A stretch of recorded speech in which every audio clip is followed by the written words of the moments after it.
Hi, welcome to Meadow Tribe. I'm Laura Kraft, Red Spade? Sarah Merrill. and today we are going to talk about motorcycle travel. So recently we went on a trip.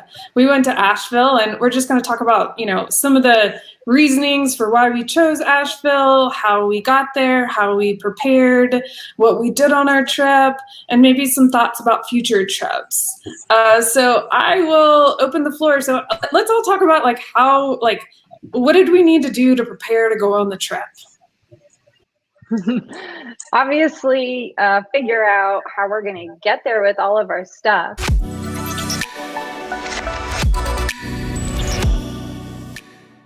I'm going to go first. I recently got some saddlebags for my Z900, so I was really super excited to use them. In the past, I used to travel on my Super Sport with the backpack, which was incredibly uncomfortable. Everything hurt, and just by the time I got to my destination, like, it was exhausting and it was just brutal. But having the saddlebags, that was a complete game changer for me. And of course, being on a quite more comfortable upright bike, I really enjoyed that too. So I could actually plan out more, pack more, just enjoy the route more along the way. So for me, that's what I did. I just went and packed for 3 days, and obviously still got to pack pretty light, which I don't mind. It's summertime, so it's great. And I don't need a lot of stuff. So yeah, I enjoyed that. So my ride was extremely comfortable the entire way. And it's kind of nice being able to also like carry stuff for other people too, if they need to. Yeah, I was kind of jealous of the setup that you had, and Laura too.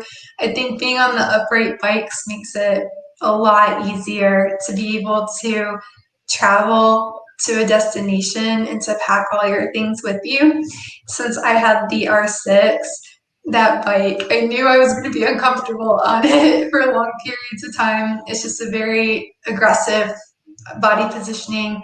And so I took the trailer, also with the caveat that being pregnant and on a bike like that is not comfortable. And so I went the easy route and I took the trailer. And so I had air conditioning the whole way and plenty of space. So I think packing for me was a lot easier being able to trailer. But I also think there's a lot of benefits to what you two did, and to be able to see all the scenery on the way to where we're going. And it's kind of like a little adventure and lead up to the adventure. For It, sure. it is, but I will say coming home on Sunday because we went north and explored for a bit, and then we decided to ride home. Does make for a long day, and I probably had maybe the hardest commute. I had a backpack, so I don't have saddlebags on my Monster. It is an upright bike, so it's much easier. However, I'm carrying my weekend luggage on my back. Luckily, it is a motorcycle backpack, so it connects, across my shoulders, and it connects around my waist, and it does alleviate some pressure. I also have a bent over. I have a V4, so I sometimes use that backpack on that bike, and I forget to adjust the straps. So when I use that backpack when I'm bent over on my V4, I have the weight a little bit more on my back. And when I am on my Monster, my more upright bike, I try to adjust the straps so that the weight is sitting down almost on the seat, and it alleviates the pressure on my back.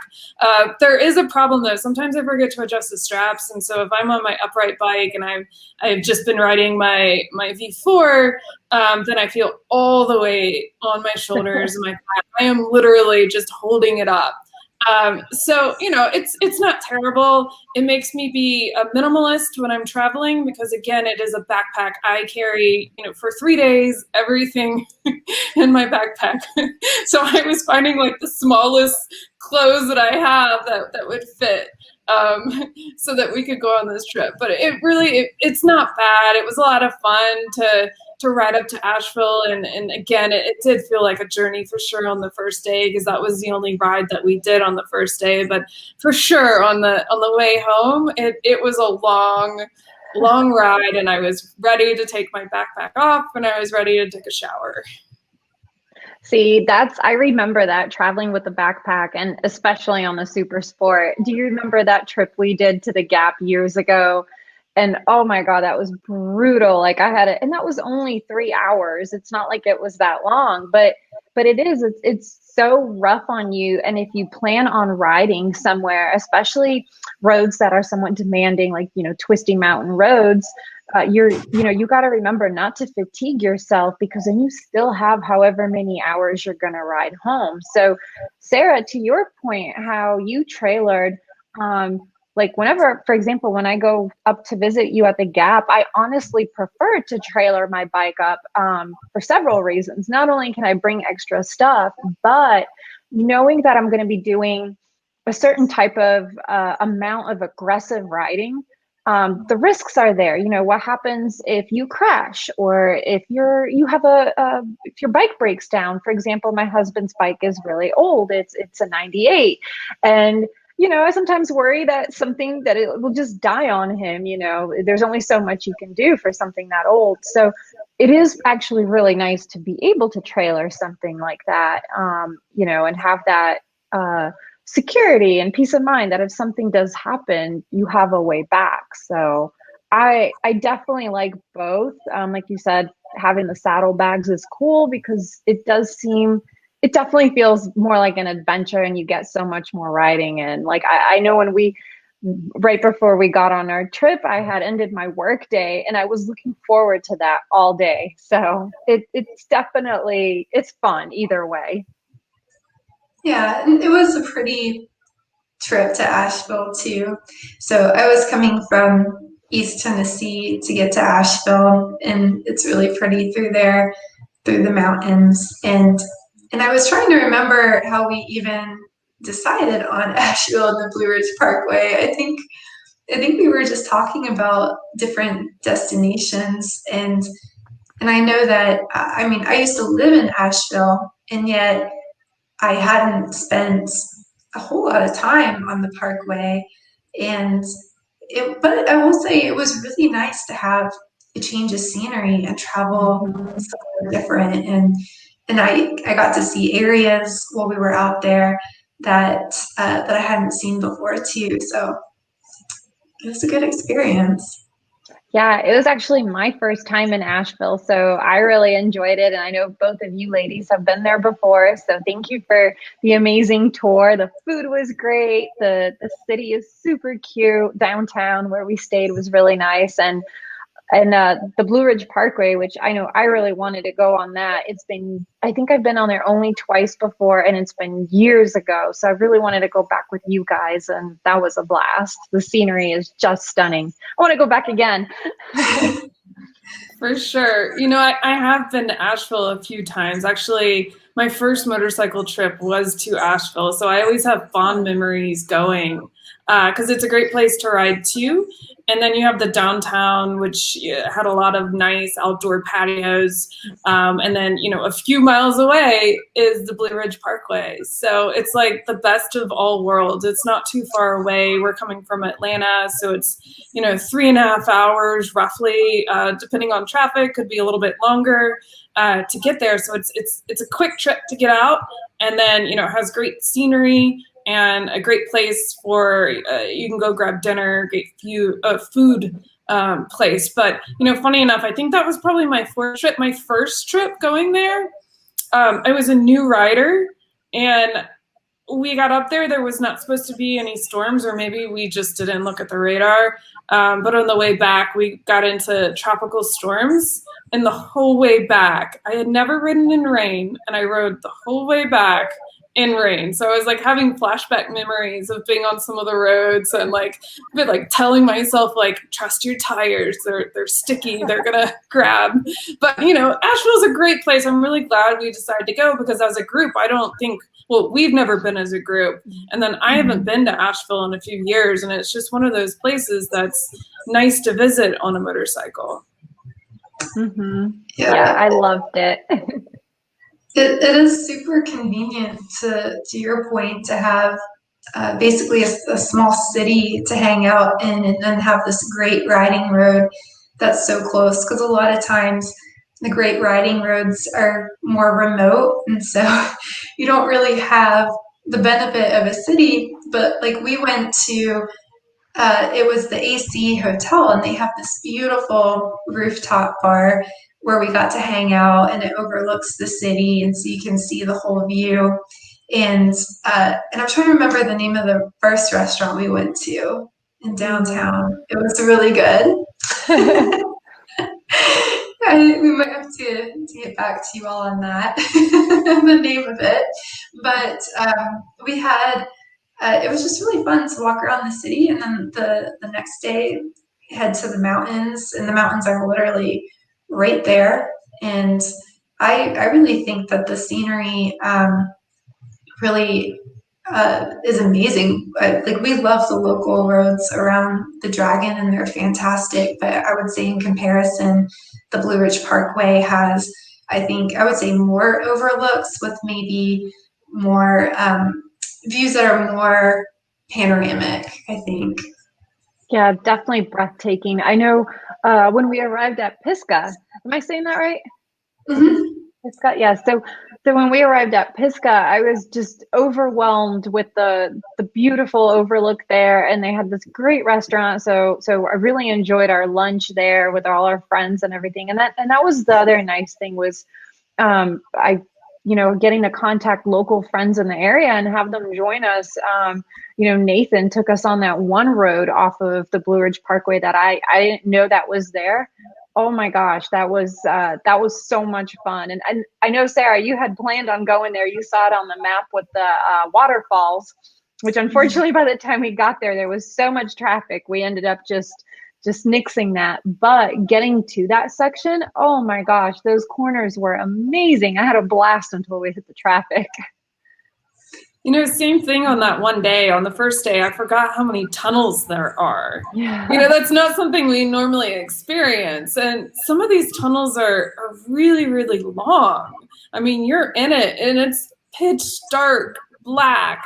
You have to use your lights. And honestly, like I had problems like figuring out distance, when I was in there. My eyes were playing tricks on me. So it's neat to see those. Yeah, I have terrible night blindness as it is, and then in the daytime I have that really dark tinted visor. So every time we were getting to a tunnel, I'm like, is this one short or is it long? Like, so I'd be like messing with the visor, flipping it up, like, okay, I can't see now. I gotta flip it up. Like I'd be just like looking for like somebody's rear light and looking for that little pinhole at the end of the tunnel. But quite frankly, I couldn't see shit because there's no lights in the tunnels, and it just wasn't enough light off my headlamp with the tinted visor down. I couldn't see the road. If there was something in that tunnel, I would have ran right into it. Yeah, the visibility. It wasn't just the tunnels. It was the day, I think it was Sunday, that we hit the fog as we started to get up into the mountains. And it was some thick fog that was coming down, and it wasn't raining too badly, but the visibility did get a bit sketchy. And so I was glad I wasn't the person leading. I was just trying to watch the person's tail lights right in front of me. I know. At first, I was like so upset that there were so many cars and we were going so slow, and I was like, "Oh, this is boring." And then we got into that fog, and I'm like, "All right, never mind. I can't see shit. Like, I'm just gonna play follow the leader here, looking for." Even sometimes the cars disappeared. It was, yeah, that was. I've been through some really thick fog before. I think maybe on the Cherahela for a little bit, and on Richard Russell. But that was quite possibly the thickest and definitely the most highest elevation I've ever been. That was milk. It was crazy. We were in a cloud. It wasn't just fog. I think we were in a cloud. Yeah. Yeah. I mean, it was a little terrifying because I still had my sunglasses on, so everything was tinted that much more. So having the milkiness, not being able to see much, and then the road's somewhat damp. So I was trying to avoid the paint as much as possible. As everyone knows, paint becomes slick.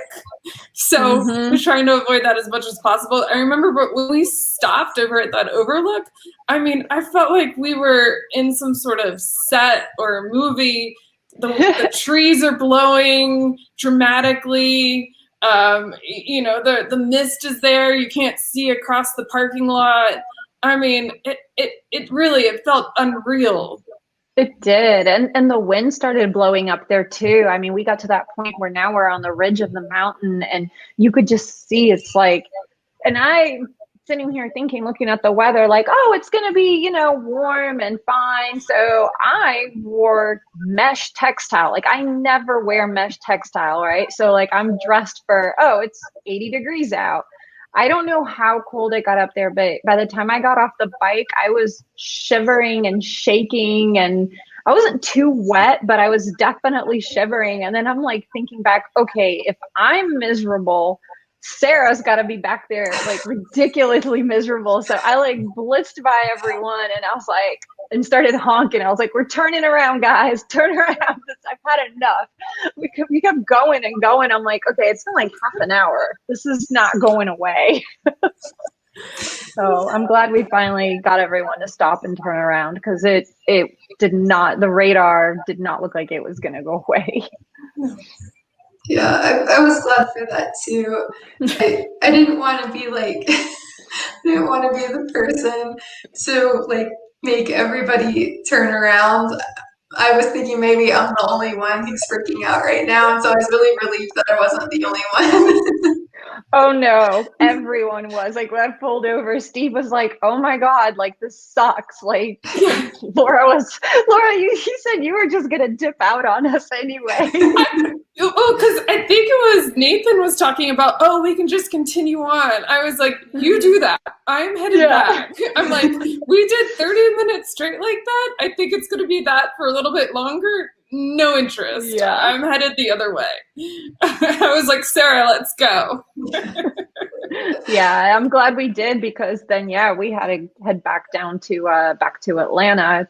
And you, Laura, you had the longest ride of all of us going to Atlanta because for me, it was like a solid 3.5 hours. So you're looking at like a little at over 4 hours, I think. So yeah, you were a trooper that day. That was a long haul for you. I think it was like maybe 9 hours straight. We were on the bikes. Yeah. So but it's funny. It's like, the older you get, you do have to think about these things. Like I remember when I first started riding, I did, it was a trip to the Blue Ridge Parkway with Jeff. And that was an 11-hour trip on a super sport. My odometer is at just under 550 miles that one day. And that was utterly brutal. I can't tell you how miserable I was when I got home. So I said, I would never do that again. I got to plan better next time. Different bike, different gear, just different. So definitely you live and learn and see what your tolerances are and what you want to experience and explore. Yeah, I think we all have those days of long rides. I try to think that those are behind me, but they do pop up sometimes. But it's an adventure. I think the one thing to remember is that when we're all riding and we go to tour at different places, it's not a vacation. There's a huge difference between a vacation and an adventure. And I learned that really early on. Vacations are for relaxing. You do nothing, go to the beach or something, whatever, have fun. Adventures, something always goes wrong or you're uncomfortable or you got to work through a struggle of some sort. And honestly, adventures are the ones that always stick out with me, and make me remember like the trip. And I love it. I definitely, all of my favorite trips with you guys have had some sort of a crazy adventure. So something went wrong. And honestly, I embrace that. I enjoy it because it helps you grow. You make it through it with your friends. And I think it keeps you connected. It's a great way. I think that's just such a great way to look at it and mindset with the trips because it's it's never perfect. Mhm. We definitely enjoyed the views on the Blue Ridge Parkway and being on the bikes, but we did hit some traffic. It was prime season on the weekend, and so we did get stuck behind traffic. And then we did head down to 76, which is a wonderful road, like you said, but uh, unfortunately, the traffic, because of all the attractions down that road, was really thick, and so it was hard to get. We were going really slowly, had to stop at times, but and of course hitting the fog. Uh, but when I think of the trip, I don't think of those aspects. I think about just the time with friends and the time on the bike and hanging out downtown and being at the overlooks and the views, and it was just so beautiful. And really, for the most part, we had fantastic weather too. But I Mhm. think it's the people that make it too. Absolutely. I have Mm-hmm. to agree with that 100%. And something I wanted to share, with our viewers, obviously, like you had mentioned, we were there at a prime time on the weekend. Ideally, obviously, the best time to do road trips or go anywhere like that where it's touristy is on the weekday. Unfortunately, all three of us have full day jobs. We work all week. So, unless we take and plan this way in advance, we don't have that option. So for the people that do, if you can plan a trip and take the days off, definitely go during the weekdays to visit any of these amazing places. You're going to hit a lot less traffic. You're going to enjoy that trip even more so. So that's my only recommendation. If you can, stay away from those beautiful roads on the weekdays. Yeah, I absolutely agree. I think all the things that you ladies have said have been right on. I remember, Anna, when you shared with me the difference between a vacation and an adventure, it finally clicked. It never clicked with me before. But to Sarah's point, I do think that adventures, they make it more memorable in many ways. I love adventures, although I should do more vacations. Agreed. Me too. I don't think I've Same. had a real vacation in years. Yeah, yeah, very good. So let's try to wrap this up. We had a fantastic time in Asheville. We talked about ways to get to the mountains or get to your destination. We talked about riding around. We talked about picking location with hopefully, some places to eat, so you're not in the middle of nowhere stranded. So let's talk about, do we have other ideas on where we're going to go next, or suggestions for our viewers? Hmm. How I, about, yeah. I know, Sarah, you Oh, got go ahead. one. Should I Yeah. go? Yeah, I don't know. I've had a lot of different ideas. I'd like to hit the back of the dragon. We ride the tail of the dragon all the time. The back of the dragon in Virginia would be fun to do. And then I know this is a bit of a long way trip, but I'd really love for the three of us to get out to California and try some different experiences out there as well. I'm a big fan of a lot of the roads in California. It's just to get a break from the East Coast and do something on the West Coast. And I think we talked about maybe doing Chattanooga, for instance. That's a small city in East Tennessee that has some good mountains and roads, and so that's fairly close by to try to hit. But gosh, there's so Down. many options. There really are. There are some amazing, still plenty of mountain roads here that, that we haven't explored. And I am definitely going to hit up my friend Nathan and Danielle up in North Carolina and definitely go visit them as well. And they're going to share some of their, very hidden roads. So that's the other thing. Like I definitely want to reach out and contact people and be like, hey, what are your secret riding roads? Because I get that a lot here, through social media. People reach out all the time. Hey, what are your local riding roads? So I need to do that more and rely on other people to share some of their secret fun spots with us. Yeah, I agree. I'd love to get West Coast a bit and, go to some of these other places that we haven't gone to. Because I think, if we think about the past few years that we've ridden together, we've been really repetitive on where we ride, which is a lot of fun, a lot of fun. But sometimes it's nice to change it up and go somewhere else that we haven't been together at all. So I think we have some great ideas going forward, and I'm really excited about our adventures. Likewise. Me too. Cheers to more adventure, ladies. Yes, I can't wait. I think that's a good way to wrap it up. Cheers to more adventures.